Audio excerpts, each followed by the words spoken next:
একবার এক শহরে এক লোভী ব্যবসায়ী থাকতো। তার কাছে অনেক টাকা পয়সা ছিল, কিন্তু তবুও তার লোভের পরিমাণ দিন দিন বেড়েই যাচ্ছিল। সে সোনা রূপো হিরে এই সমস্ত জিনিসকে খুব ভালোবাসতো। তার একটি মেয়ে ছিল এবং সে তার মেয়েকে এসব সোনাদানার থেকেও অনেক বেশি ভালোবাসতো। তো একবার সে এক পরীকে দেখতে পেল এবং ওই ধনী ব্যবসায়ী যখন পরীটির কাছে এলো তখন সে দেখলো একটি গাছের ডালে পরীর চুল আটকে গেছে।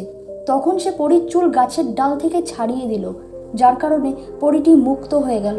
এরপর ধনী ব্যবসায়ী লোভে পড়ে পরীর কাছে বরদান চাইল। পরী বলল, বলো তুমি কি চাও। এ কথা শুনে ধনী ব্যবসায়ীটির লোভ আরও বেড়ে গেল এবং সে লোভে পড়ে বলল, আমি যা কিছু স্পর্শ করব তা যেন সোনায় পরিণত হয়। পরী তখন তার ইচ্ছে পূরণ করলো।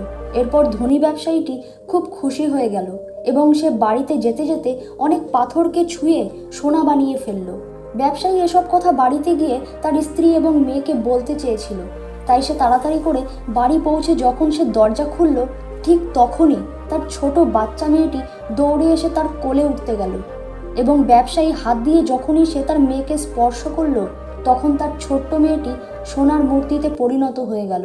এসব দেখে ওই লোভী ব্যবসায়ী তখন তার ভুল বুঝতে পারল। সে তার মেয়ের মূর্তিকে ধরে জোরে জোরে কাঁদতে লাগলো, কিন্তু এখন কান্না করেও কোনো লাভ নেই, কারণ সে তার রক্ত মাংসের মেয়েকে সারা জীবনের জন্য হারিয়ে ফেলেছে। তাই বন্ধুরা, কখনোই প্রয়োজনের থেকে বেশি লোভ করতে নেই, তা না হলে এই লোভ পরে দুঃখের কারণ হয়ে উঠতে পারে। ধন্যবাদ।